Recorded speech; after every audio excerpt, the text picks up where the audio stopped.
kaw kàddu yooyu nga xamante ni moom la ñuy débuté rek dañu fas yéene pour jox monsieur le président du conseil d'administration bu mutuelle d'épargne et de crédit Déggo Bokk Liggéey monsieur Abdoulaye Demba mu dalal ay ganam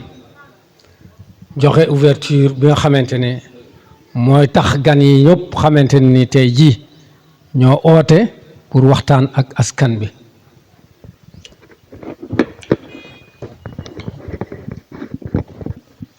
Voilà, assalamu alaikum rahmatullah.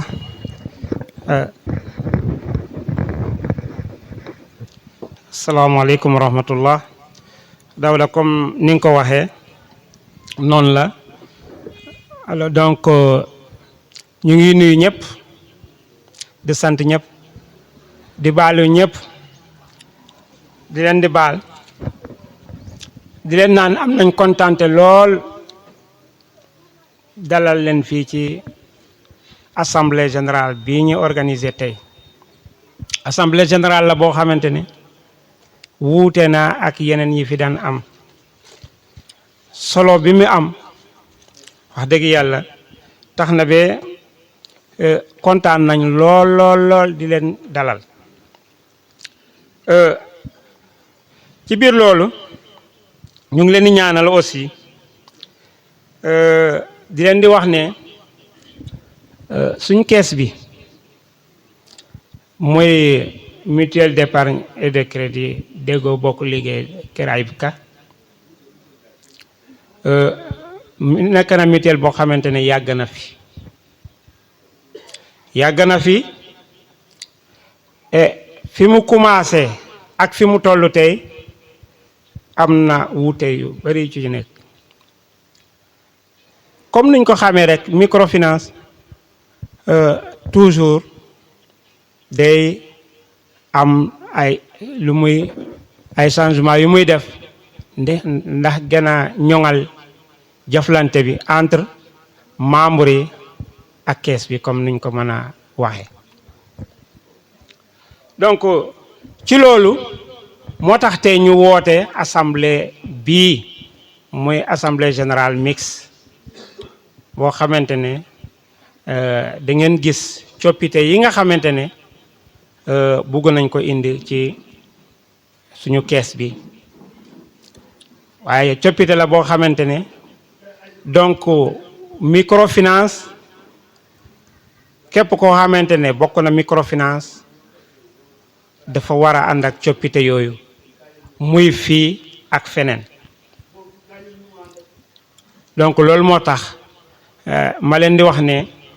assemblée générale bi am na solo léegi coppite yooyu nag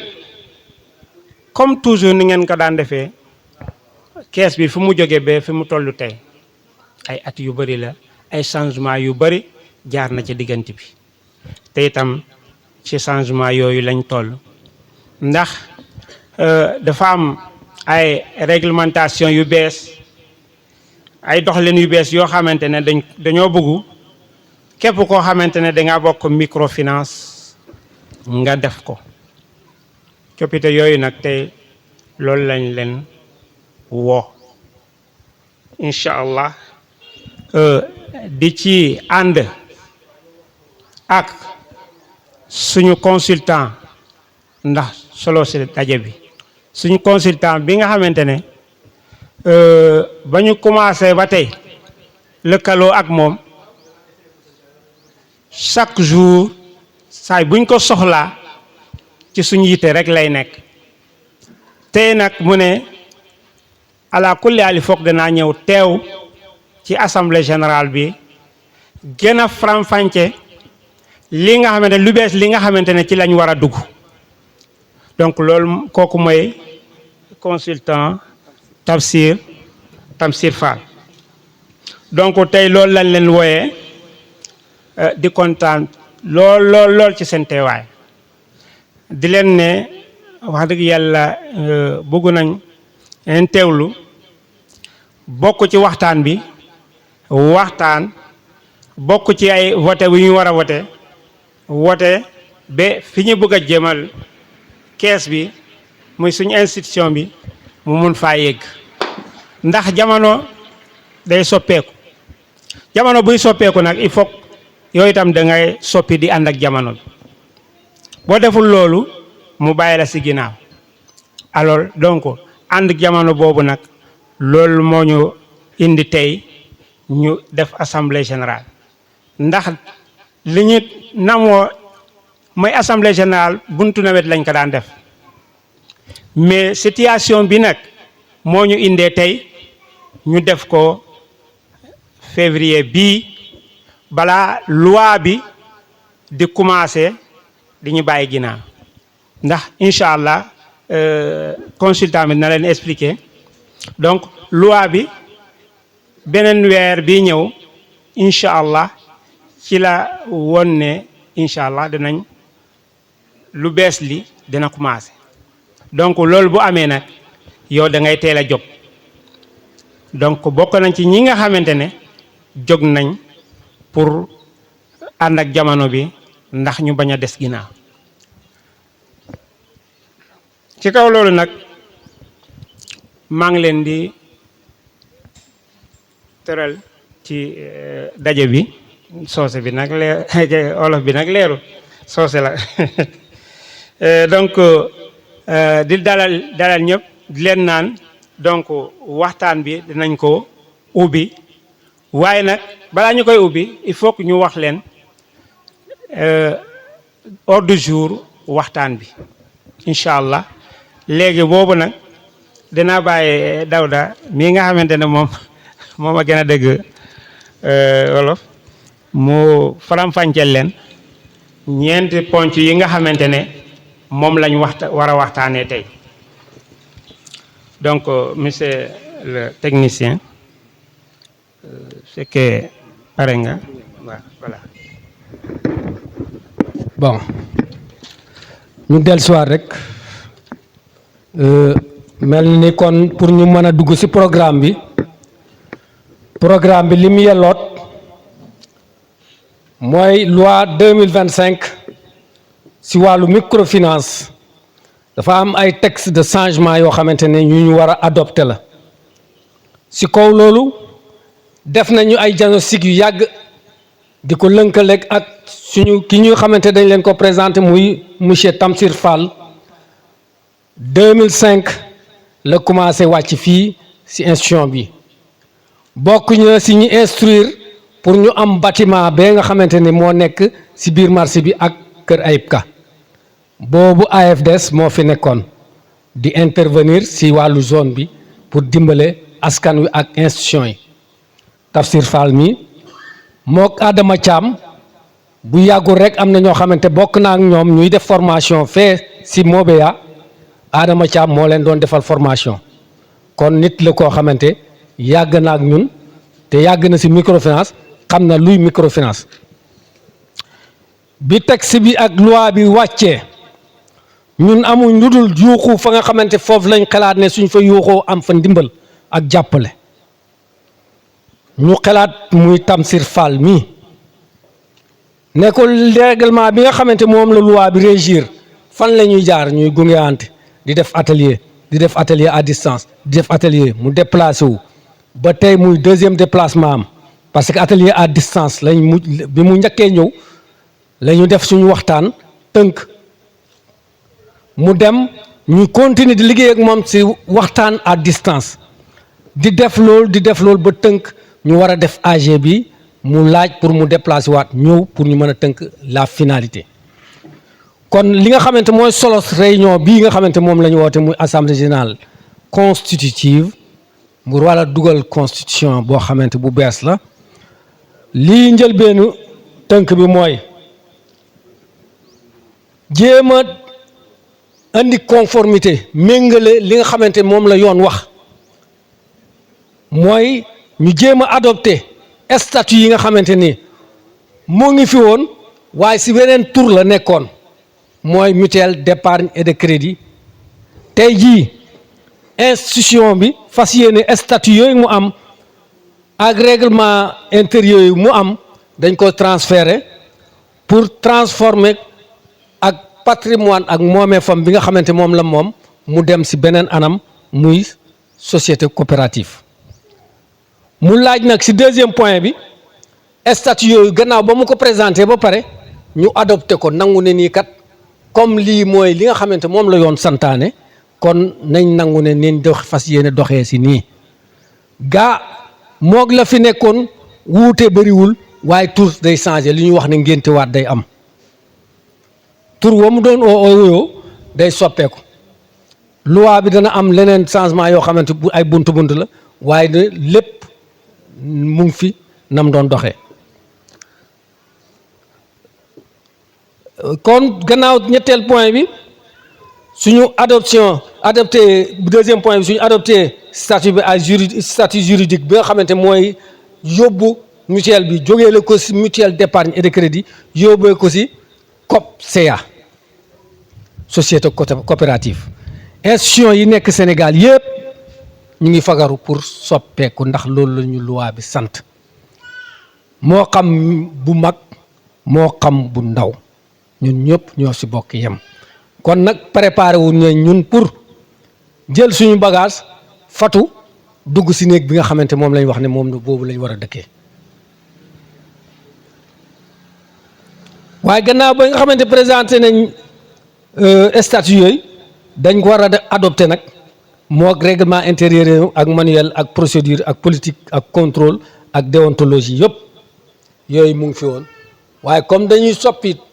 diniwaat fële tur wala dugal beneen tur kon dañ ko war a ñëw indi ko si kër gi fi nga xamante ñun ñëpp ñoo ko bokk ñu xamal leen lu waral lii ndax xëy rek dégg nangam te xamoo lu waral nangam te nga bokk koog mbooloo du jag kon waxal ak mbooloo mi ngi ko séqat ñu xam lan moo waral lii changé beneen bi mooy société coopérative boobu nga xamante moom lañ fas yéene dem organes yi mu ngi fi woon ñi nga xamante ñoom lañ dénkoon wàllu diriger institution bi waaye dañ ne nii foofu li tax ñu ne coppeeku dafa amaat foofu dafa am kuréel yoo xamante ni ñoo nekkoon si mutuelle d'épargne et de crédit kuréel yooyu dinañ exister mais am na boo xamante day sous-exister dafay am fu ñu koy toxal mu fekki ko kon lan moo fi am mooy conseil d'administration conseil de surveillance pourtant suñu tuddee loolu ki nga xamante ne xam na bu baax xelaat ne moom dafa war a lebi day wax ne waaw kon kuréel gi nga xamante ñooy taxawee wàllu bor ñoom fu ñu féete te ñoom ñu am doole lañ ci yëf yi waaye ñooñu nag dañ leen associé yéegal leen sa conseil d'administration waaye danañ tabb si biir kuréel googu nag ñoo xamante ñooy taxawee mbir mooma waaye si li nga xam ne mooy scoop ni mu ñëwee ak ni mu taxawee mooy moom dana ni ñaar ñii lay daw nangu kële yële nañ duñ fi mën a ñàkk a nekk waaye duñ reconnaître waaye si biir la lay ne ñooy taxawee lee kon ginnaaw ba ñu defee loolu ba pare nag ñooñu nga xamante ñoo koy taxawee élection ba mooy am na ñoo xamante poste yu desandi la am na ñoo xamante def nañu seen laaj suñu demee bay tënk di dugal mooy ne nii nañ ko dugal mooy élection des organes bu loolu weesoo nag si diggante waxaat yi dégg-dégg yi am na koo xamante am na lum tànkut normal am na koo xamante am na lum dencoon bugg koo joxe sañ na ni nii jox leen ma baat ma laaj wala ma dolli kon buntu boobu mooy fi nga xamante ne moom lañ taxawee xamante ne nii géew baa ngoog jàmm jàngoog tawféex baa ngoog yokku baa ngoog sequñ ko kenn ñu dul suñuy nawle ak suñuy mbokk ak suñu xarit ak suñu dëkkandoo kon foofu laa yemandi sama kàddu xamal la ne nii li ma doon am pour wax ci institution bi avec une durée longue avec une circuit longue bi maanaam fi mu juddoo fi mu màggee ak fi mu toll tey du tey yàgg na historique la historique boobu am na num njëkkoon tudd fonds de roulement jógee ci fonds de roulement ñu ne mutuelle lu waral ñu ne tey dañ ko toxal fii jëm fële roulement moo amoon ñu jëlee roulement dem ci mutuelle d'épargne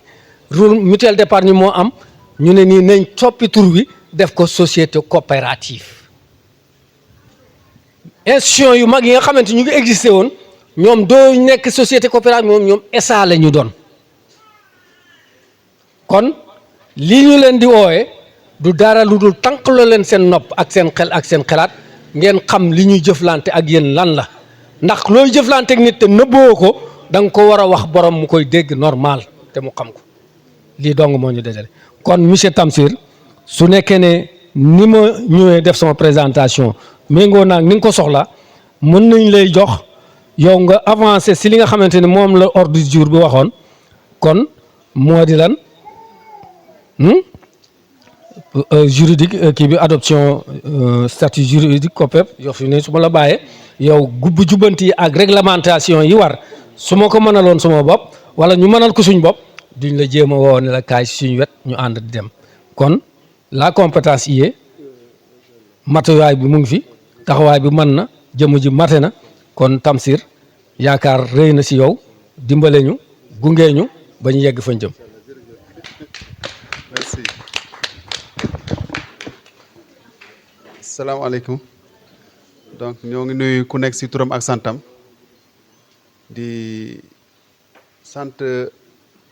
mutuelle d'épargne et de crédit déggoo bokk liggéey Kër Ayib Ka ci confiance bi waaw.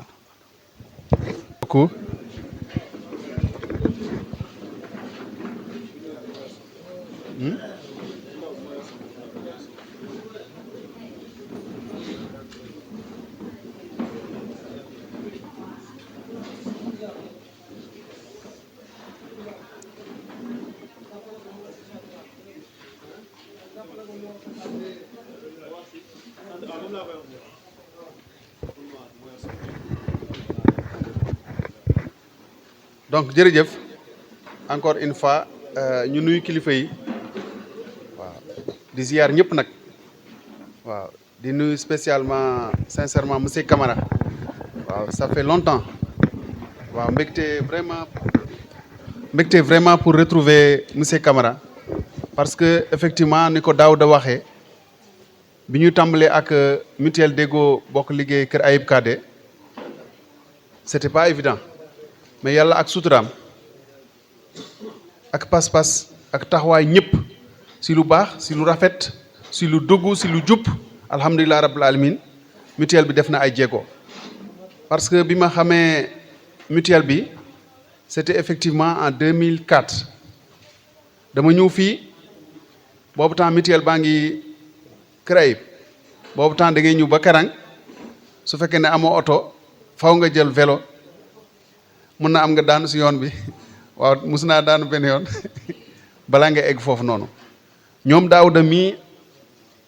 bi mu leen di fekk foofu jamono table banc moo nekkoon seen bureau table banc école su guddee si sakket lay fanaan parce que nag moom moo fa nekkoon mais alhamdulilah ñu liggéey ba ñu naan dañu ubbi Karang mii te Karang bi muy commencé c'était avec Camara ñëw naa fi ba tey di suivre liggéey mutuelle bi Karang di démarrer ba tey macha allah Karang focaliser liggéey bi ñaan yàlla vraiment yal na yàlla xeeb dolli yal na yàlla dolli sutura si kaw njëriñ askan bi nga xam ne moom moo dugg si mutuelle bi am yaakaar si mutuelle bi yàlla bu yaakaar tas. waaw mbégte la nag wax dëgg yàlla parce que Daouda def na introduction léegi nu ko président defee aussi ne changement wàllu yoon moo am ba tax tey. ñu ne monsieur Fall kaay gunge ñu parce que am na nooy jàngal sa ndongo day daal di am autonomie muy liggéey daawoon ngeen def assemblée générale ñoom daaw de piloté ko ba mu jeex sans problème pour la première fois ñu war def assemblée générale bii nii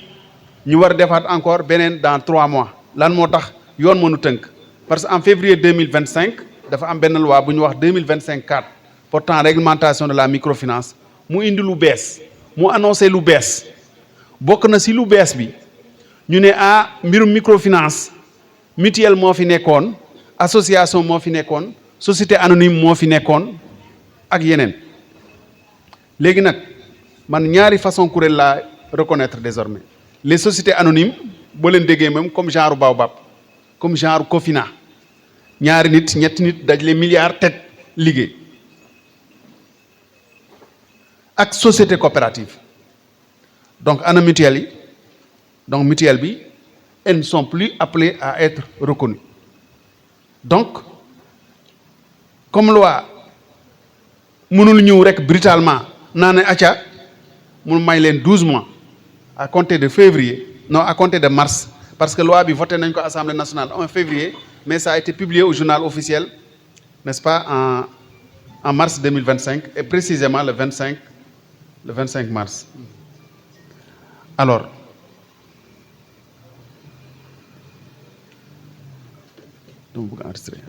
bi ñu ko publié en mars 2025 donc il fallait un compte à rebours bi ñu mutuelle yi war a respecter pour ñu mën a conformer wu ak li ko yoon santaane loolu moo tax boo leen seetee ci assemblée générale mii nii ñu ne premier point de l'ordre du jour c'est mise en conformité mise en conformité mooy il faut ñu xam ne comme mutuelle amootul comme mutuelle reconnaître nañu ko dans un mois peut-être 25 mars fii ak lii dans un mois lu teg donc ñun nañu fexe lii nii xel xalaatul ñu naan na dee donc dafa war a continuer mais pour mu continuer il faut que ngeen def li yoon santaane ñu naan comme loi nee na société anonyme wala société coopérative ñun mun ñu nekk société anonyme donc société coopérative rek moo fi sës loolu moo tax ngeen dégg mbirum coopérative nii alors coopérative yooyu nag ñaari façon moo am dañu naan li ñuy wax coopérative simplifiée ak coopérative avec conseil d'administration lan mooy conseil coopérative simplifiée coopérative la bu nit yi di taxawal juróomi nit au minimum taxawal ko coopérative simplifiée coopérative avec conseil d'administration coopérative loo xam ne dañ koy taxawal te 15 nit au minimum ñoo ko war a mun taxawal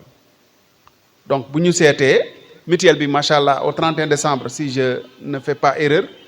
daaw da neen ma plus de 2500 membres moo ngi fii 2500 membres donc dépasse nañu largement li nga xam ne tey wàllu yoon pour ñu samp coopérative mutuelle bi am na ko donc 2500 xam nga ne ëpp na largement n'est-ce pas mbirum 15 personnes yooyu ñu fixé alors loi bi nag buy wax mbirum coopérative am na beneen yoon boo xam ne dafay comment dire ngànk mbirum société coopérative mooy l'acte uniforme portant sur le droit des sociétés coopératives beneen réglementation la aussi tey booy taxawal mbirum coopérative il faut nga tënku si acte boobu muy l'acte uniforme portant sur le droit des sociétés coopératives acte boobu moom mooy n'est-ce pas scindé li ñuy wax coopérative simplifiée ak li ñuy wax coopérative avec conseil d'administration suñu gëstu acte boobu mutuelle yi nekk Sénégal yépp le meilleur statut et le statut adéquat juridique mooy la société coopérative avec conseil d'administration donc moom la ñu recommandé donc mutuelle d'épargne et de crédit n'est-ce pas déggoo bokk liggéey Kër Ayib Ka war ko adopté tey donc boo leen seetee ci seen organisation la semaine dernière am na benn convocation bu ñu def mais on n'avait pas de quorum ci seen charte yi dañu ne si on n'a pas le quorum la première convocation à la deuxième convocation le nombre de présents tient lieu de quorum loolu moo tax tey jii ñu ne il faut ñu mun a étudier point yooyu ñu mën a délibérer ci point yooyu alors su ma ñëwee ci loi bi taxawul rek ci naan ñaari statut juridique moom war a am moom lay reconnaître loi bi dafa ne coopérative yooyu wala structure de microfinance yooyu dafa am benn capital social minimum bi ñu war a am waaye capital social minimum tey su fekkee ne da ngay dérouler n'est-ce pas société à responsabilité limitée dañ naan il faut au minimum 500 000 bu dee société anonyme il faut au minimum 10 millions et pour les sociétés coopératives l'acte uniforme n'a pas défini un minimum mais la loi bi génn 2025 en février dafa ne pour les sociétés de microfinance pour les structures de microfinance dafa am benn capital social minimum bi ñu war a respecter mais ce capital social là est à déterminer par la banque centrale parce que mbirum koppar la ñuy def donc mbirum koppar nag l'autorité et la responsabilité de la banque centrale day taxaw donc loi bi annoncé na instruction bi nar a définir le capital social minimum mais instruction banque centrale ba léegi génnagul donc loolu c'est des changements qui vont venir en plus donte dañu ne coopérative kat avec conseil d'administration il faut au minimum 15 personnes donc banque centrale non loi bu bees bi aussi taxaw na annoncer le nombre minimum de coopérateurs maanaam ñaata nit ñoo war a taxawal coopérative l'acte uniforme est clair 15 personnes rek doy na mais banque centrale xamooguñu lan lay définir parce que am na ay mutuelles tey yuy dox avec 200 personnes avec 300 personnes am na nu muy demee loolu ce n'est pas viable donc am na nu muy demee donte acte uniforme nee na 15 personnes kese doy na banque centrale mun nañu gën a renforcer n'est-ce pas rigueur bi ak sévérité bi loolu aussi ñu bàyyi ko xel mais am nañu yaakaar en tout cas ku dem ba am 2500 vraiment le nombre est assez intéressant donte nag xamooguñu lu banque centrale nar a définir donc am na yeneen nouveauté yoo xam ne aussi bokk na ci mbirum finance islamique aussi donc dëkk la boo xam ne diine am na fi solo plus de 95% de la population dañu naan ils pratiquent la religion musulmane donc boo nee finance islamique aussi dina am solo mais nouveauté yooyu amul solo lool pour ñu mun ko développer fi donte nag mën na am nit ñu mu soxal peut-être bu question amee mun nañ ci tontu donc pour gérer temps bi parce que boo leen seetee programme bi dañ ne bëgg nañu commencer à partir de midi et 2h15 au maximum war nañu pare c'est ça le programme d'activité donc premier point de l'ordre du jour boo leen d'accordee ñun bëgguñu coopérative simplifiée ñun coopérative avec conseil d'administration la ñu bëgg société coopérative avec conseil d'administration boo leen bëggee donc ngeen d'accord si parce que nag il n'est pas question que lii taxaw lii dafa war continuer te yoon moom moo nu teg loolu donc ñun on doit être prêt pour accepter loolu yéen en tant que assemblée générale te ngeen am honneur ak responsabilité représenter ñi fi teewul yéenay décider su fekkee ne da ngeen di adopter statut juridique boobu noonu si vous êtes d'accord vous applaudissez ñu continuer. aywa. nooy na de su nekkee ne statut juridique bi nga xamante dafa ñëw tëj lii mutuelle d'épargne sa tur wa ubbi lii société coopérative sa tur wa dégg ngeen ko nangu ngeen ko tàccu leen murit.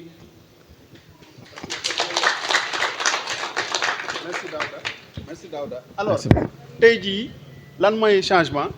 donc mutuelle d'épargne et de crédit déggoo bokk liggéey kër Ayib Ka ngeen daan dégg donc acte uniforme dafa ne su fekkee ne da nga nekk société coopérative comme ni ñu daan affiché boo jëlee sa tur da nga si toftal COPCA wala di ngay jiital COPCA donc doo leen déggati mutuelle d'épargne et de crédit déggoo bokk liggéey kër Ayib Ka mais vous allez entendre déggoo bokk liggéey kër Ayib Ka COPCA donc dañu d'accord dañu déggoo en tant que comité de pilotage avec les organes ici que je représente n'est-ce pas ñu ne ñun d'accord nañu ñu jël suñu tur COPCA bi ñu toftal ko ci ginnaaw parce que tu as le choix soit nga def ko ci kanam soit nga def ko ci ginnaaw donc li ñu d'accord li ñu proposé ci texte yi donc ñun dañu jël tur bi ñu maintenir ko maintenant COPCA bi day nekk ci ginnaaw donc désormais seen mutuelle bi day tudd déggoo bokk liggéey kër Ayib Ka COPCA. ànd ngeen ci. très bien alors léegi nag kuréel bu bees la mooy taxaw kuréel bu bees ba su programme bi wax nañu sànq ne dina am ay kuréel yu bees mais kuréel amoon na fi si programme bi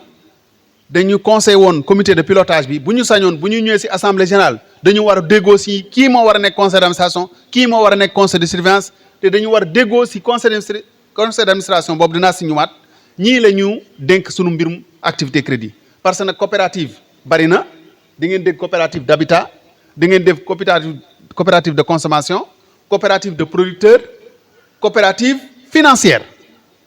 ñun coopérative financière la ñu nar a nekk te coopérative financière nag mënul taxaw te mbirum crédit duñ ko ci saytu te mbirum crédit nag pour ñu saytu ko dafa am benn commission boo xam ne bu am solo la donc kuréel bi adopté na ko donc vous avez dans votre conseil d'administration un comité normalement boo xam ne moom moo war a gérer dañ ci ñëwaat ci kanam alors mutuelle d'épargne et de crédit boobu day dee ci waxin mais dafa am ndono bi mooy le patrimoine à la date du 31 décembre lan la mutuelle bi di peser au 31 décembre 2025 situation bi nga xam ne Daouda préparé na ko mu war a ànd ak dossier bi nga xam ne moom la ñu war a jébbal waa tutelle maanaam ñi nga xam ne ñoo jiitee mbirum microfinance au 31 décembre la mutuelle pèse 212 millions 793 645 ñaari téeméer millions ak fukk ak ñaar ak téeméer junni yu teg au 31 décembre alors patrimoine boobu maanaam mooy amam mooy engagement lan mooy am na lu mu am ci banque am na lu mu am ci coffre par sécurité mun moo tudd li nga xam ne moo nekk suñu coffre ba mun moo wax li nekk ci banque ba mais mun naa leen wax li nga xam ne moo nekk ci biir nit ñi en tant que bor bu ñu joxe au 31 décembre 126 millions 408 n'est-ce pas moo nekk au niveau donc de l'encours de crédit maanaam bor yu ñu joxe te fayooguñu ko ci date boobu moo ngi toll ci 126 millions 408 601 alors immobilisation maanaam jumtukaay bâtiment yu ñu def ak ay matériels yi nga xam ne n'est-ce pas am nañ ko au 31 décembre ça fait 19 millions 866 alors loolu mooy résumé am yi su ma tuddul mbirum banque ba su ma tuddul mbirum kees ba ngeen baal ma par sécurité mun ma ko prononcer alors loolu noonu donc dañu xool lan mooy engagement mutuel bi donc engagement mutuel bi moo ngi toll ci 100 millions 952 maanaam partenaires yu lépp xaalis mutuel bi moo ngi toll ci 100 millions au 31 décembre 2025 denc yi moo ngi toll ci 90 millions voilà 90 millions maanaam nit yi ubbi compte ñu fay def seen xaalis voilà donc au 31 décembre donc ça fait 90 millions li nga xam ne banque bi moo ko moomal boppam au 31 décembre moo ngi toll ci 24 millions 207 donc lii mooy le patrimoine boo leen d'accord aussi ngeen déggoo lii mooy situation bi ñu ne lii mooy ndono bi nga xam ne société coopérative bu bees bi moom la doon ci mutuelle bi boo leen d'accord ngeen tàcc aussi ñu continuer ci liggéey bi Daouda. waaw damay dellusiwaat rek li muy wax yëpp gën a leeral la rek parce que banque bi li mu moom ak liñ ko abal ak liñ ko dénk defe naa dégg ngeen wax ci bu baax lii nit ñi ñoo ko dénk banque bi lii partenaire moo ko lebal banque bi lii ay matériels yu moomal boppam defe naa loolu la wax loolu nag nga xamante ne bokk na ci li banque bi téyel boppam sa nam tuddoon muy mutuelle d'épargne et de crédit déggoo bokk liggéey de Kër Ayib Ka moom lañ fas yéene toxal ko ak moomee fam yëpp yóbbu ko ci déggoo bokk liggéey COP/CA ndax ànd nañ ci lool wala ànduñ ci lool na riit wala mu ñàkk riit lii mooy dëgg ji kon am na lu suma consultant bi waxut parce que yëngatu bu nekk dafay déficitaire wala mu excédentaire macha allah dañuy sant yàlla bu baax nag partenaires yi bari nañ su ma ko cité fii xëy na su kanam tuuti danaa si dellusiwaat ngeen xamante jéego bu bari def nañ ko si pour am nit ñi def nañ ko ngir am clients yi waaye def nañ ko itam ngir am partenariat yóbbee nañu itam fu ñu toll si institution bu ne pour moo soppeeku mel ni mu war a mel partenariat moo ñu ko may wante nag sooy leble te fayee ko itam doo am excédent ndax amooy wuñ fenn xaalis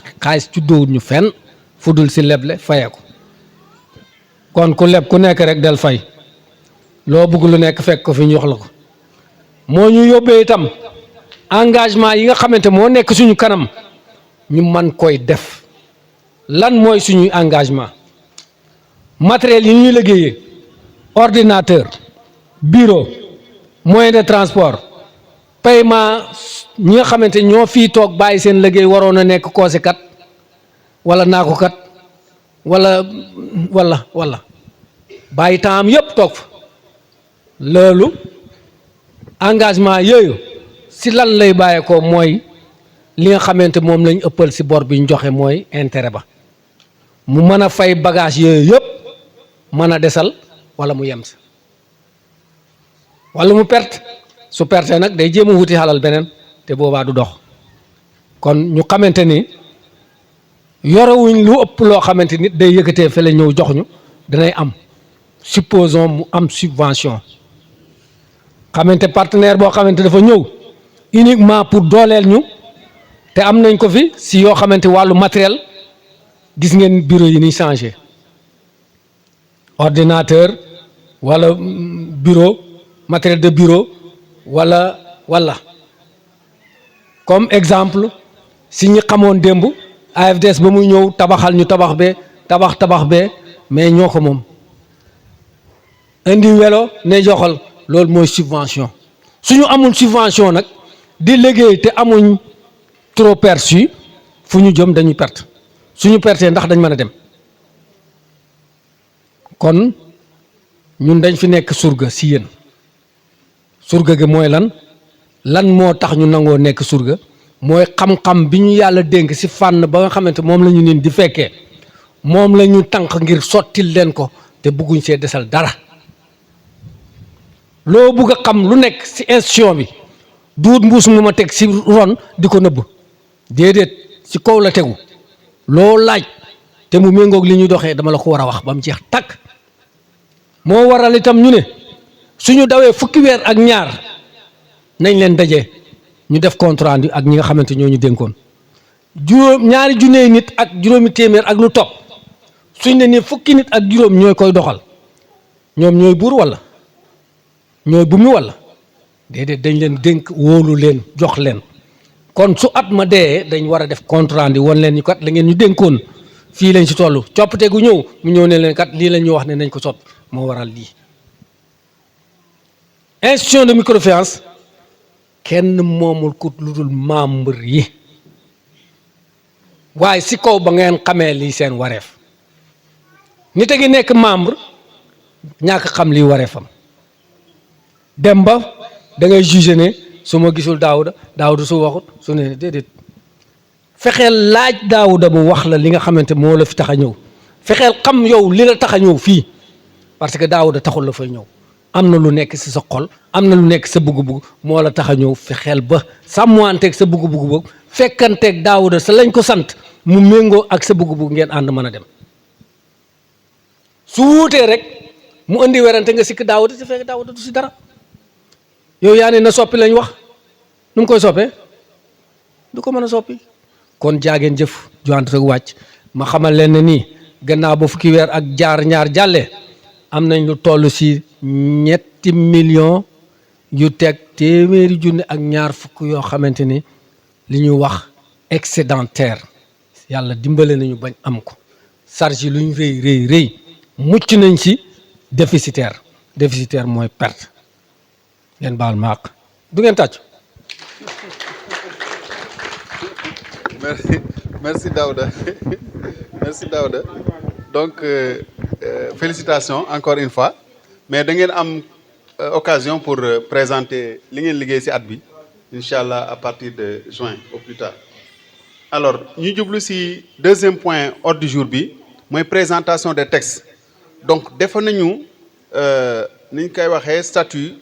règlement intérieur actualisé nañu aussi manuel ba procédure ak politique ni mu ko waxee ak manuel de contrôle ni mu ko waxee parce que da ngeen gis ne document yi fi amoon lépp mutuelle moo ci nekkoon donc d'office rien que tur bi day tax ñu war a yeesal parce que on n'a plus le nom mutuelle d'épargne et de crédit alors mbirum coopérative lu xew la oui dans les politiques nationales aujourd'hui de développement coopérative agricole moom moo taxaw les gens encouragent beaucoup producteurs yi organiser wu taxawal ay coopératives pour ñu mun a gën a ñongal liggéey bi ñuy def ak ñoom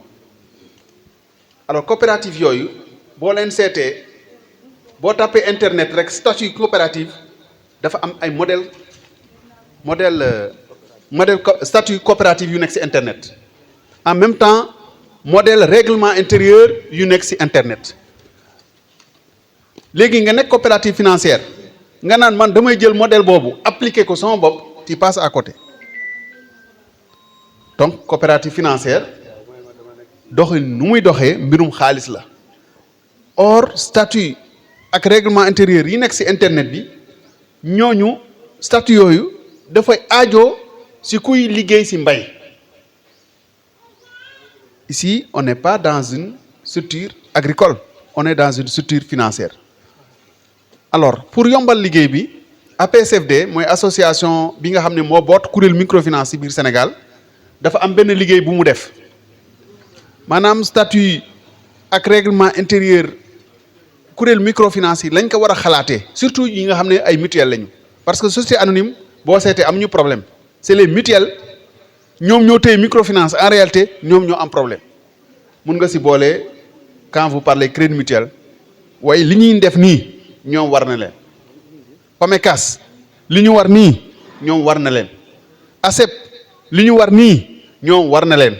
IMSEC te ñooñu ñooy microfinance parce que boo seetee ça peut faire 60% wala 70% microfinance ñooñu ñoo ko ŋànk mais li ngeen di def nii ñoom tamit ils sont obligés parce que ñooñu ñëpp ay mutuelles lañu or loi bi comme ni mu ko waxee léegi reconnaîtrewul mutuelle donc statut coopérative financière dafa particulier donc yàlla def na nag balaa loi bi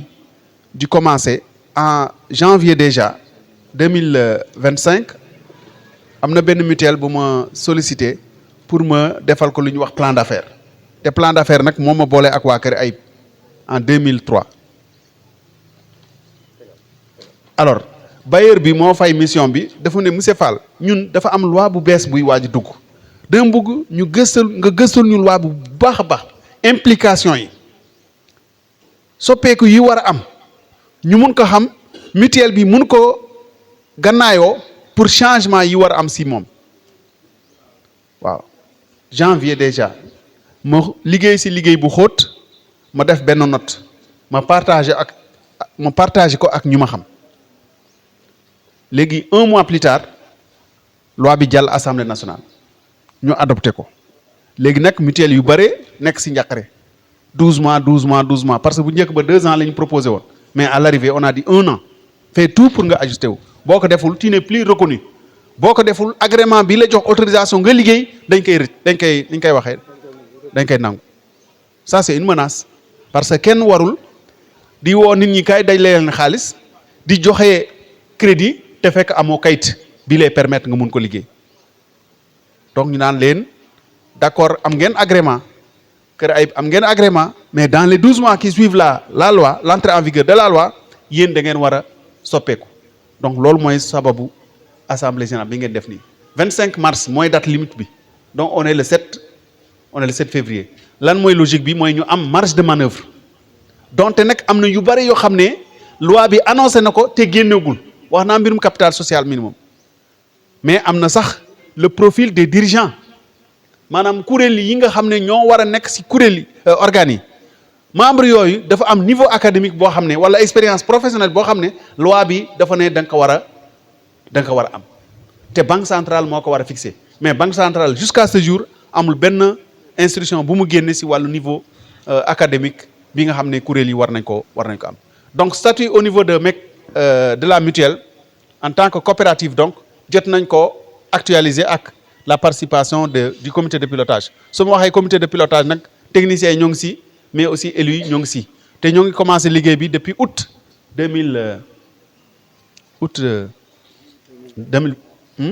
2025 voilà donc ça fait plusieurs mois donc ma ñëw fii ñu def atelier donc et à distance comme ni ko waxee ñu créé sax groupe WhatsApp maa ngi fexe actuellement en temps réel lu ñuy communiquer mu ngi dugg ci groupe WhatsApp bi voilà donc rien que pour ñu def liggéey boo xam ne day ñoŋ mais liggéey boo xam ne aussi du diis ci biir mutuelle bi parce que aussi que déplacement yi suñ ko nar a def à partir de Dakar xëy na dina gën a metti ci mutuelle bi yëpp ci compréhension bi alors dans les statuts document la boo xam ne ça fait plus de 30 pages voilà 30 pages mais du ñu nekk fii di lire statut yi dañu résumer statut maanaam li gën am solo ci statut ngeen war ko xam en tant que membre en tant que coopérateur c'est très important boo nee coopérative kenn du wax membre boo nee coopérative donc on va dire coopérateur donc vous êtes désormais des coopérateurs en tant que coopérateur ngeen war ko xam donc dans les statuts il y a ce qu'on appelle le statut juridique adopté ngeen le statut juridique de société coopérative avec conseil d'administration mu ngi tudd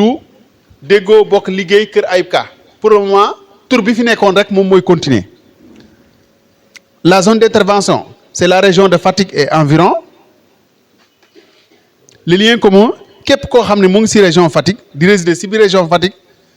bokk ci biir liggéey bi ànd ak ñun ci liggéey bi alors nombre de coopérateurs sunu coopérative bi suñ koy taxawal tey war ñu am lu yées 300 personnes maanaam supposons on est à 2500 nit yi di démissionner ba yées 300 ah non coopérative mënatul dem dafa war tas donc au minimum il faut faire 300 coopérateurs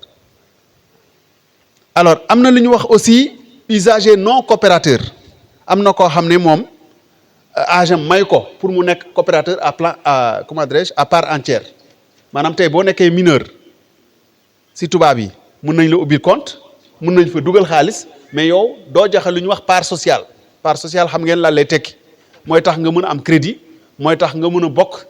n'est-ce pas si assemblée générale tey jii bu amee candidature si kuréel yi yow mun nga nekk candidat ñu fal la si kuréel yi part sociale boobu boo ko joxul donc doo mën a nekk part à part entière donc am na usagers ce qu'on appelle non coopérateurs alors wax nañu aussi mbirum suspension des membres d'organes kuréel yi wax na léegi am na lu ñu wax conseil d'administration am na lu ñu wax conseil de surveillance kuréel yooyu lu ñu xaar ci ñoom mooy joxe exemple mooy comportement bu baax yar ak teggin liggéey bi nu ko charte yi santaane bokk na ci charte yi tey may ñu kuréel nga jël prêt nga am tardement lu ëpp 3 mois vous convenez que ce n'est pas tolérable yow mii war a gérer liggéey bi nga jël prêt fayloo après nga naan da ngay woo nit ñi pour ñu fay loolu du sotti donc on n'accepte pas dans les statuts là benn membre kuréel nga am tardement lu ëpp 3 mois mun nga am tardement semaine weer mais mu dem ba ñetti weer passé loolu c'est trop donc si biir loolu c'est un motif pour ñu mun suspendre ce n'est-ce pas ce mandat assemblée générale bu ñëwee ñu wàccee la ñu mën a remplacer ko remplacer ko ak keneen mun nañ aussi exclure nit maanaam dàq coopérateur dàq membre organe waaw gis nga liggéey bi ñu liggéey nii secret moo koy lal sutura moo koy lal bu ñu sañoon li ñu liggéey ci banque bi lay yem mais suñu gisee benn coopérateur lu ñuy liggéey moo koy vilipender ci biir dëkk bi di ko wax ci biir dëkk bi muy xawi sutura day dàq nit day yàq liggéey cas bu mel noonu bu ñu ko gisee n'est-ce pas yoon may na pour ñu dàq la ci kuréel bi waaye tu ne fais pas l'affaire vraiment alors droit et devoir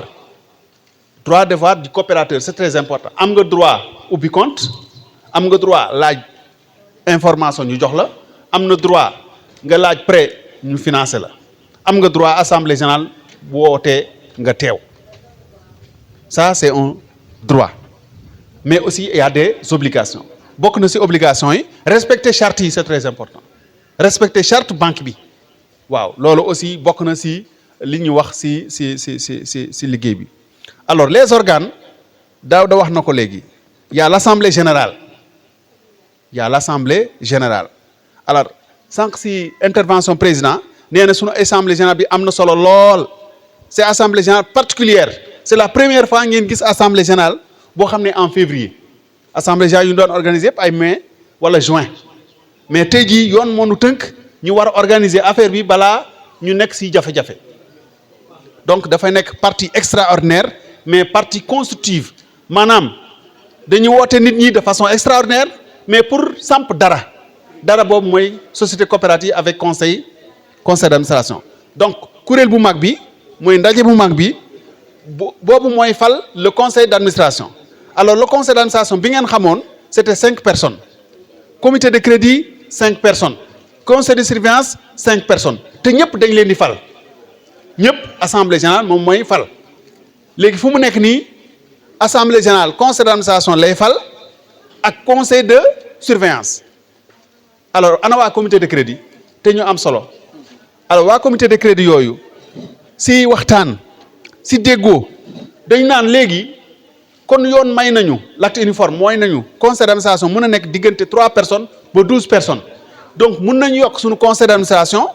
ñi nga xam ne ñoo nekkoon si crédit su fekkee ne am nañu qualité si ñoom mën nañ leen intégrer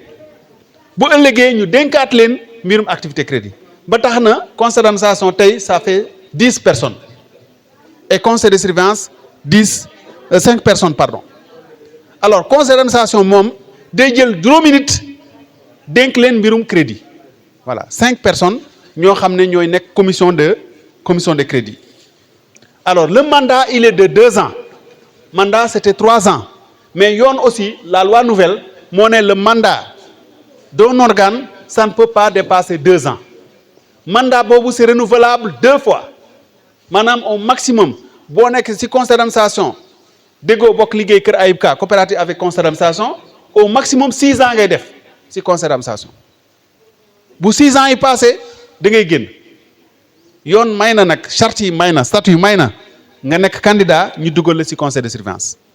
donc lii valable ci conseil d'administration noonu la valable aussi ci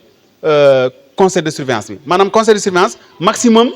mandat bi 2 ans la maximum 6 ans la bu 6 ans yi passé yow mun nga n'est-ce pas candidater au niveau du conseil d'administration alors quorum gis ngeen ne c'est un problème maanaam nga convoqué assemblée générale maanaam daje mu mag bi nga convoqué première fois rek nga mun ko def c'était un principal problème donc la fois à chaque fois dañuy convoqué première ensuite ñu convoqué waat deuxième comment dirais-je assemblée générale alors yoon may nañu avec l'acte uniforme portant sur le droit des sociétés coopératives bu leen neexee tey supposons quorum bi ñaata la 2500 divisé par 2 ça fait 1200 xam nga dajale 1200 ça coûte cher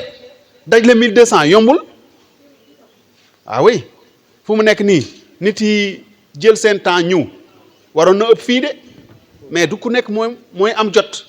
donc suñu nar a imposer 50% de 2500 day compliqué donc charte yi may nañu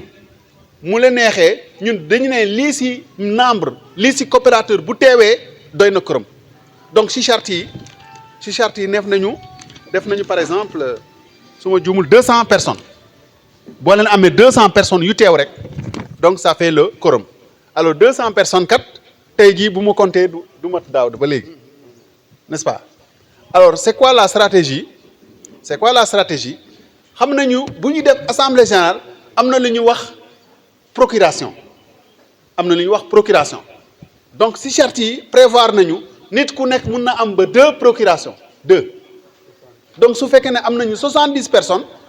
boo multiplier par 3 maanaam ku nekk indi na 2 procurations ça fait les 200 waaw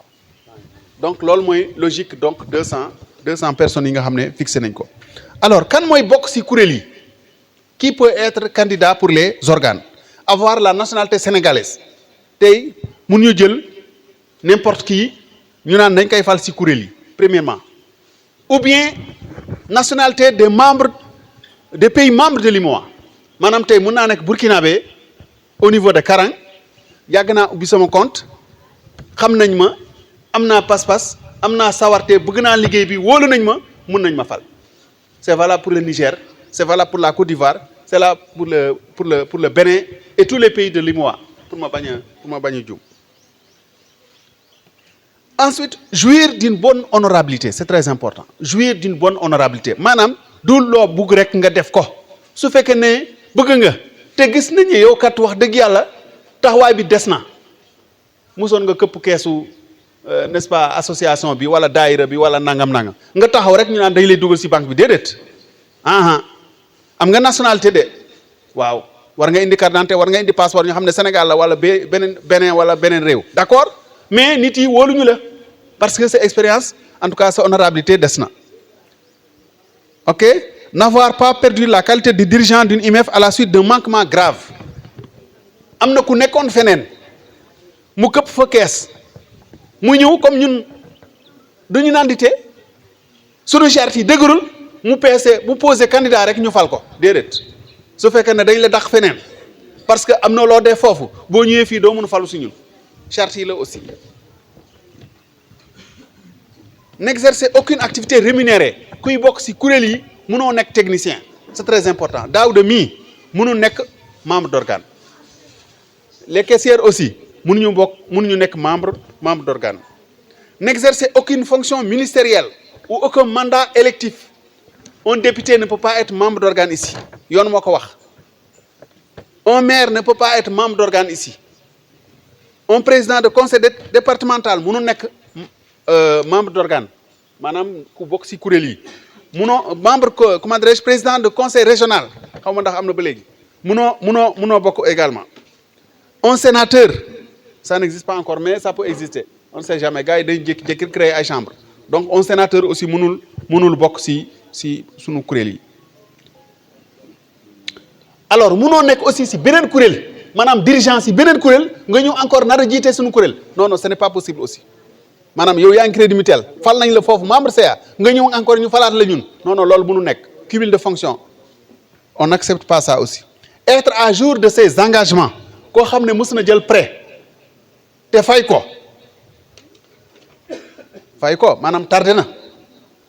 nga ñëw poser candidat loolu aussi mënu nekk si sunu mun nga jël prêt tardé naa 10 jours tardé naa une semaine tardé naa un mois sax nit yi wóolu nañ ma on peut. mais su fekkee ne am nga retard n'est-ce pas vraiment c'est pas honorable pour nga duñ ko d'accord quoi voilà. Ensuite s'engager à participer aux réunions c'est très important bu ñu la falee aussi pour nga mën a teewee ay réunions nekkul am naa titre bi rek ba pare bu ñu la laajee doo ñëw. S'engager à respecter les textes c'est très important. Et présenter sa candidature au moins 2 jours avant l'AG avec un dossier boo xam ne day am copie carte d'identité wala passeport n'est-ce pas day am casier judiciaire day amaale aussi CV c'est très important donc lii mooy conditions yi nga xam ne def nañ ko pour membre d'organe boo xam ne nekk na ci biir kuréel bi. alors ci biir charte bi aussi wax naa leen sànq mbirum capital social alors capital social boo leen seetee mooy boo adhéré am na lu ñu lay laaj au niveau de déggoo bokk liggéey Kër Ayib Ka alors ñaata la ñuy laaj allez-y. waaw man damay liggéey ak membre yi waaye defe naa kumpa am na si ñu xam réellement lan lañ séq droit yi ngay def sooy dugg si ñu ne la 9000 francs ngay duggee wala ñu ne la groupement 15000 francs dinaa si toog ak nit di ko détaillel lii ak lii mais kan moo ma si mën a yëkkati loxo ne ma bi may adhéré su may droit lii ak lii la si yéen ñii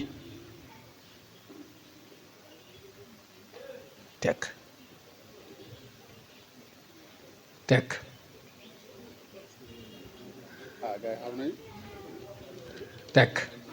dama bëgg li may wax ak yéen du may nëbbu de ku ne xam na ni paa bi dañuy wax na ne paa bi moom dafa xiiwaay du dara lu dëggu rek laay soxla 2002 ak tey du ñaari fan du ñetti fan 2002 ak tey du ñaari fan du ñetti fan lekkaluma kenn benn dërëm dribble wu ma kenn si li may jëf ak yow naxante wu ma kenn si yow kàddu yi may wax ak yow des fois nag nit critiqué li ñuy wax ne nit ki nag moom du mat mere ma sikkal ma waaye lañ dajee soo ko nangoo doxeele ko nanga koy doxalee waaye lu ñu jotele man moom ma banque bi di aw ma xaalis sax suma kër li nga yore téye ko sa kër ga ne yow nag man nag may sikk si kaw lan sañu ma ko yóbbu suma kër teg ko fa yow nga sañu yóbbu sa kër teg te man mi la ko jox du ma wax gaa yi wax leen mënta ne ko waay wante itam bokk volonté la si sa coobare bopp ngay bokkee si institution bi amul forcé amul neexle nit ki mooy jël boppam si intention boppam si buggu-buggu boppam si volonté boppam ne nii damay bokk si Daouda dogalut ni ñuy bokkee yoonu microfinance moo dogal ni ñuy bokkee mu ne soo nammee bokk bi may instruire ba leen di wax ne 9000 changé na kii laa dafa redressement yi yàggul dara loi bi ñëwaat duggaat si wàllu capital social bi ñu waxee loolu dañu leen sa capital social na nekk juróom benn téeméer suma baat ci kër gi yaakaar naa ku dégg lii ma wax ko yow déggoon nga ko suma baat ci kër gi ne la juróom benn téeméer yi mooy sa baat sa sañ-sañ falu fale folli di défendre say intérêt di défendre institution bi lii moo la sa boole muy baat boobu sañ a leb sañ a denc sañ a génne sañ a fay weesuut ko rek benn 9000 francs yi tequ na juróom benn téeméer mu des lan 6000 3000 francs ba keroog ba ñuy dëx kër gi béton baag ciment baag weñ gaag ñoom seen yooyu ak toftal ya nga ne man lii laa si bokkee muy 3000 loolu moom dootoo ko gis ndax day dem si produit kees gi mooy tax su ëllëg suñ bëggoon jënd benn bant ñu man tibb ne nii dañuy jënd bant wala suñ buggee jàppale feneen si produit yi muy am mu jàppale ci feneen ñu ne 2000 francs yi moo nekk sa denc si sa compte ñaata moo des 1000 francs ñu livré la benn carte nga def si say photo ñu ne la 1000 francs ana 9000 ya yaa na leer si bopp yi jërë ngeen jëf kon capital social mooy baat bi ma am si kër gi baat bi ma permettre suñu dajee ma dem fekkee ji su leb jotee ndem matal naa su may droit ma dem lebi su ma buggee denc ndem am naa lu ma denc ma dem denc ak institution bu mu mën a doon nag doo fa jaam doo fa surga doo fa ku ñuy manipuler sa li la fa yóbbu moo fa ne kay dox ak yow si loolu la war a dox ak yow te doo ko yow itam doo ko soppil la muy doxee fekk ko sa lañ ko sant nga ànd ak moom ngeen def la ñuy def.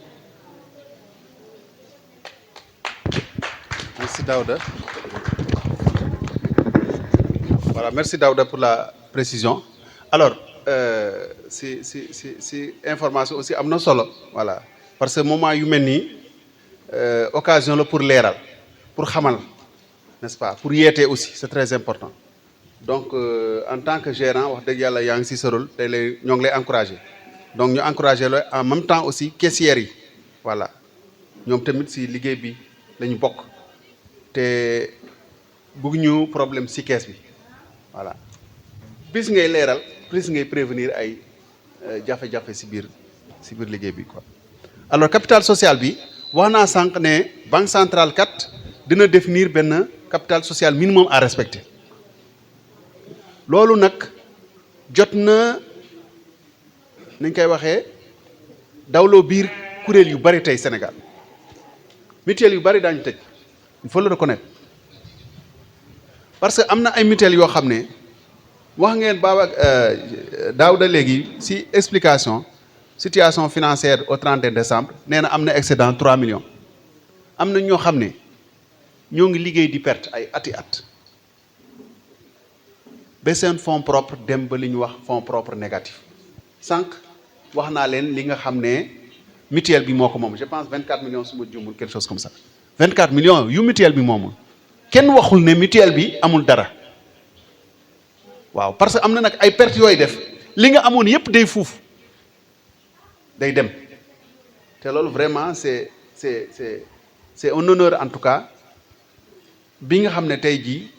coopérateur bu nekk war na ko sentir si Déggoo Bokk Liggéey donte liggéey bi bariwul donte doole bi bariwul laa lu ñu dërëm kenn pour liggéey seen dépense yépp ngañaay yi ñuy am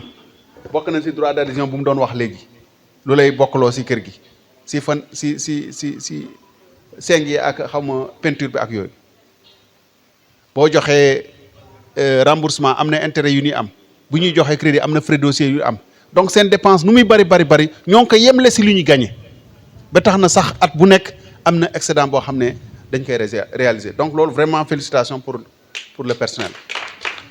alors capital social boobu dawloo na biir kuréel yu bari parce que am na ñoo xam ne déjà ils ont des problèmes à plus forte raison nga naan leen il faut un capital social minimum te xoolal loi bi mayootul maanaam nga naan fonds propres négatifs mayootu ko dafa ne les fonds propres ne doivent jamais être inférieurs au capital social. Supposons yow yaa ngi démarrer capital social 2 millions liggéey nga 1 an nga am perte yow sa fonds propre 1 million 500 lay nekk parce que am na 500 000 boo xam ne dafa lekk 2 millions capital social banque centrale mayetul loolu en tout cas la loi nouvelle mayetul loolu carrément dafa ne les fonds propres ne doivent pas être inférieurs au capital social donte nag déjà limité nañu le capital social minimum donc loolu beneen menace. alors si biir charte yi ñoo ngi séentu bu banque centrale génnee capital social minimum ñu ne supposons on est à 15 millions de minimum wala 20 millions de minimum yéen a ngi tolloo nangam damay xool écart bi maanaam ban différence la am différence boobu naturellement dama koy répercuter si membres yi par exemple ñu ne 3 millions. wala 15 millions moo may doy pour moo motale man dama jël 15 millions yi diviser ko par 2500 lu mu joxe loolu mooy normalement augmentation yu ñu war a def si capital part sociale yi c'était 3000 parce que dañu dem ba egg foofu comité de pilotage ñu naan nañu yokk wala ñu xaar day naa nañu xaar ba xam banque centrale li mu war a décider oui. voilà damay dellusiwaat si. capital social boobu muy wax nit a ngi liggéey ci institution sax relever compte am du koy am aajo mais lu am solo la ñan ñooy faral di def at mi dee ñu laaj seen relever compte am na bariwul de won ma suma relevé de compte nga xam mouvement yi nga xamante ne nii ñoo méngoog li am nga xam exactement li am ci sa compte lu am solo la déjà du ma tudd benn institution mais am na ñoo xamante institution yi gën a mag ñoom déjà commencé nañ appliquer li ñuy wax nii augmentation part sociale boobu mu war a mën a nekk ëllëg mu war a nekk redressement ñu ne nii kon capital social bi nii la war a tolloon compte bu mu nekk booba dañ koy war a créditer ko mu génn ci compte am comme ni ko ñëpp di waxee moo waral adoption bi suñ ko defee su jamono bu banque centrale addoo am na ñoo xamante nag pour man sama constat gis naa ne nii appliqué nañ ko ci compte yi ba pare ñun nag appliqué guñ waaye à la règle suñu leen waxee li nga xamante moo nekk soo liggéey itam suñu leen nangam ji moom nga war a ajuster pour sa capital social toll ci nangam ndax loolu la ñu yoon bi sant nangul ne lii lañ doon waxtaanee du lu Daouda laaj au hasard mais lu droit bi laaj au hasard ku am beneen compte boo xamante boo yegg compte Daouda Ndiaye laajal sa relevé de banque compte nga xool bu baax ndax doo gis application bi ma lay wax nii ndax doo gis sa compte ñu mouvementé ko ci li ma la wax nii lu leer laay wax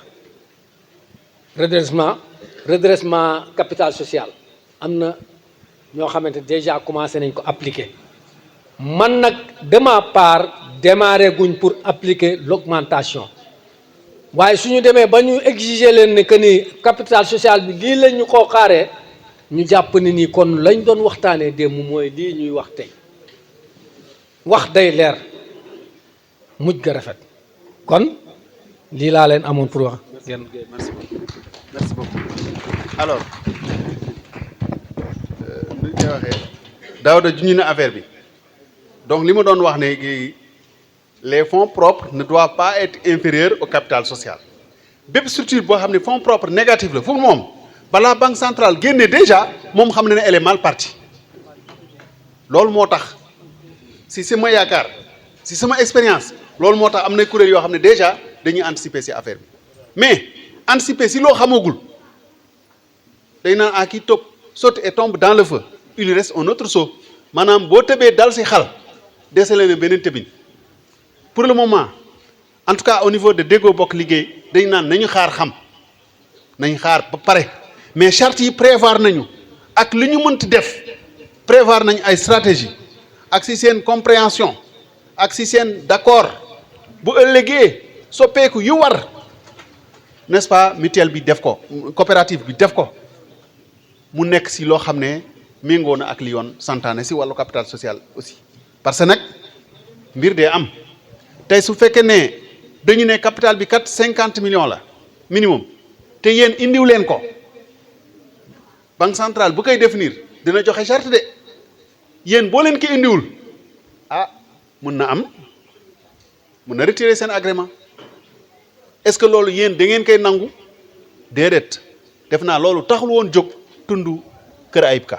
tundu Kër Ayib Ka seen bëgg-bëgg seen yéene mooy def jumtukaay boo xam ne dafay dimbale ñii nii dimbale seeni doom dimbale seen sët yi donc loolu def na am nañu yaakaar bu fekkee ne banque centrale fixé na loo xam ne dina métti bu ñëpp sotee bu ñëpp bëree daañu mën a daan parce que prévoir nañu ñu yokk capital social maanaam part sociale ñu yokk ko mais dañu naan comme xamaguñu mun ñu xam la ñu yokk deuxièmement prévoir nañu ñu wax part sociale d'investissement am na koo xam ne am na lu takku te mu ngi tëdd mutuelle bi pare na pour defal la ay njukkal c'est très important mutuelle bi pare na pour defal la ay njukkal maanaam rémunérer part sociale yooyu mun nañ koy rémunérer par exemple 5% voilà xam nga ku nekk dafa daan jox 3000 mais 3000 boobu amul lu muy jur parce que 3000 boobu bu fekkee ne da nga koy jox lu muy jur peut-être ay 100 francs ay 150 francs am na nu muy demee du jëriñ ko koy jox loolu moo tax part sociale kenn musu koo rémunérer mais su fekkee ne nar nga déposer lu takku mutuelle bi pare na pour defal la njukkal c'est très important alors ñu fàttale ne aussi mutuelle ak coopérative bari na lu ñu méngoo bari na waaw parce que démocratie li ko lu daaw da doon wax léegi démocratie moo lal coopérative démocratie moo lal mutuelle day am kuréel coopérative day am kuréel yi dañu am mandat fee dañu am mandat fi donc daanaka si wàllu doxlin amul changement bu bare mais loi bi rek moom moo changé te il faut que ñu adapté wu par rapport ak loi boobu alors am na beneen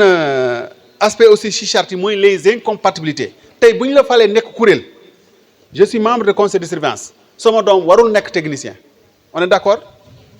sama jabar warul nekk technicienne maanaam muy liggéey ci kees bi ñu koy fay y a une incompatibilité on dit quoi en fait waaw en tant que membre du conseil de surveillance man sama doom mënu nekk membre conseil d'administration sama jabar mënu nekk membre conseil d'administration lan moo tax parce que war ma mën a contrôler sama jabar war ma mën a contrôler sama doom mu jaar yoon donc loolu noonu dañ koy aaye pour ñu bàyyi ci xel donte nag am na lay xam ne duñ ko aaye mais duñ ko rafetlu voilà tey boo leen gisee ñu naan un membre du CA s'est marié avec une caissière c'est pas interdit mbëggeel dab la leen mais am na nu muy demee du rafet voilà c'est un exemple voilà il y a des interdits loi moo interdire mais il y a ce qu'on appelle éthiquement du jàll maanaam déontologie daf koy dàq alors le bureau des organes da ngeen daan am président da ngeen daan am vice-président da ngeen daan am secrétaire donc ba léegi loolu day continuer mais jamono da nga daan fal CA mu dem ba si ëllëg sa wala semaine bi si topp ñu xam kan mooy seen président kan mooy seen vice-président ak yooyu léegi nii assemblée générale nu muy teewee jour boobu war nañ xam kan mooy président kan moo si topp voilà donc loolu war nañ ko mën a xam si charte yi gérant ngeen doon dégg léegi en tant que coopérative on va dire directeur Daouda voilà directeur Daouda bi ñu si tollee nag am na mutuelle yi mooy encadré naan waaw directeur bi mbaa salaire bi dina yokk mais pour le moment sa salaire du yokk dégg à moins nga négocier ak sa président mais léegi directeur Daouda la ñuy wax. alors am na lu bees aussi wàllu règlement des différends jamono da nga daan gis ñu def loo xam ne du noonu am nga possibilité nga def plainte waaw plainte boobu nag prévoir nañu si lu bees lu ñu wax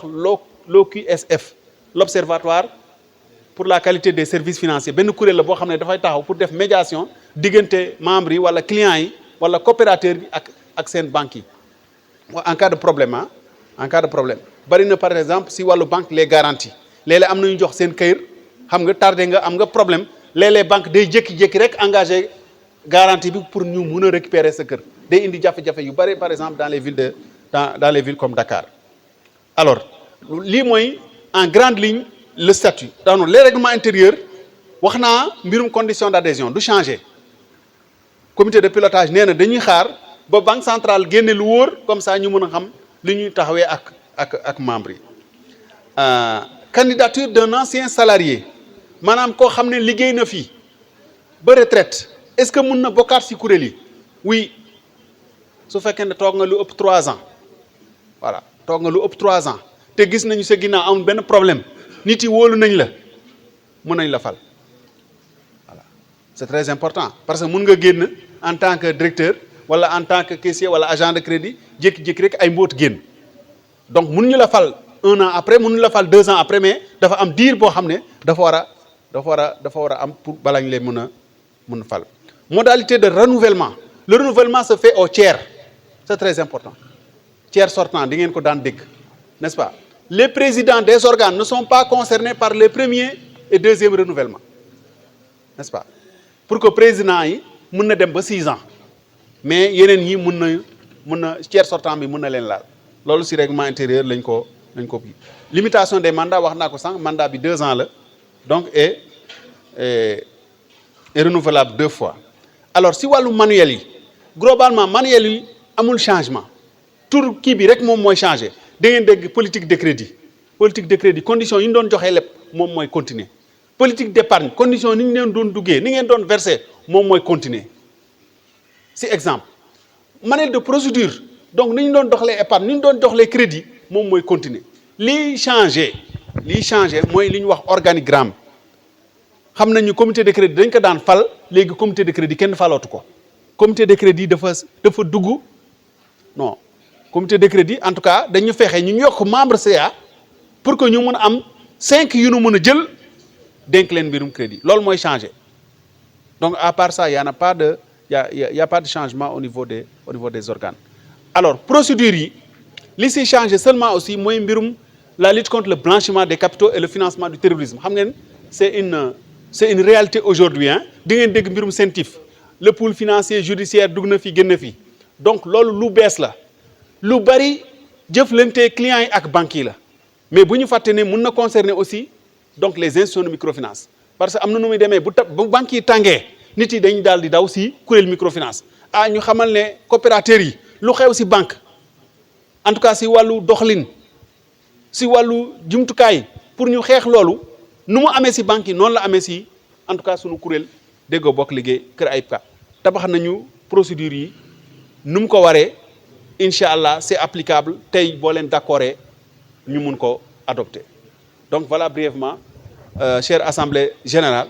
donc li nga xam ne lu bees la surtout statut ak règlement intérieur ak li nga xam ne war ngeen ko noter si wàllu politique de crédit politique d'épargne et procédure administrative comptable et financière de façon globale changement bariwul loolu option la boo xam ne comité de pilotage décidé na ko le temps que ñu xam fan la banque centrale nar a jëm ak ñun maa ngi leen gërëm di leen sant ba kii taw waaw dellusiwaat nañ si Ali Karaj ji lan mooy Ali Karaj danaa la tëril téere bi ba mu mat yow nga sepp si biir téere bi masque boo xamante fa ma ko teg baaxut wala nga teggi si téere bi nuqta boo xamante baaxut maa ngi si fële de nekkatuma si tubaab de nuqta ba boo xamante ne fa ma ko teg baaxut nga wax sa wala point wala virgule wala point d'exclamation wala leneen nga man fay addu ne bëggoon naa contribuer ci lii wala bëggoon naa laaj ci lii wala bëggoon naa yokk ci lii. li am solo mooy suñuy daaj lu lal pour tëdd la waaye ngatanu neen neexut a tëdd. ku daaj lu lal lu ne ku ne uuti mat la wala éponge te ku teg éponge wala mat la ku ne uuti dara ut ngegenaay te du sa yem kat su nekkee ne am nga jongo ma jóg kii dana ko nemmalil ah mel na ni laal naa président ne reer na de wax wolof kon mel na ni wut nañu lal daaj lu nañ ko wut nañu mat la teg nañ ko ci lal bi wut nañu dara teg nañ ci lal bi waaye ndax lal bi normal na su deekee ne am na foo xamante dafa jeng ki gis jeng-jeng ne ñu ñun kat man kat lii laa xalaatoon suñ defee xeer ci ron fii aman na lal bi da gën a posé wala boog darab bi soo ko gën a xacc na le dina gën a ëmb lal bi ñun ak yéen la bokkuñu ko kenn du leen jàmbur ci ñun duñ jàmbur ci yéen te la ñuy def bëgg nañ mu yaatu yomb neex a def mu am ngëm-ngëm nit fekk gëmut li muy def mën naa wax ne du ko def ndax teeyu xel baaxut te alal dafa sew alal dafa nooy alal dafa mën a yàq lu bari diggante ndey baay diggante rakk mag diggante xarit ak morom ko ñaar yii ak a ñoo dangereux muy alal muy jigéen kon suñu seqee alal ngeen dénk ñu seen li ngeen gën a bëgg di ko jëflanteeg ñun dafa war a leer ci ñun liñ leen a sottil mu war a leer ci yow mi ñëw ci ñun ndax li ñu jëflanteeg yow cohérent na ak ni nga ko bëggee woon ndax li ñuy def ñun cohérent na ak ni nga bëggee ndax yow li ngay ñëwee ci ñun cohérent na ak ni ñu bëggee su ko defee rek ànd day neex te yomb yàlla nag mooy téye mbiram mooy yóbbu mbiram lii ñu nekk ñu ngi ci bëgg a yàgg te ñun ci suñ bopp suñu at tuuteetul dëgg rek lañ ci xalaat di ci wax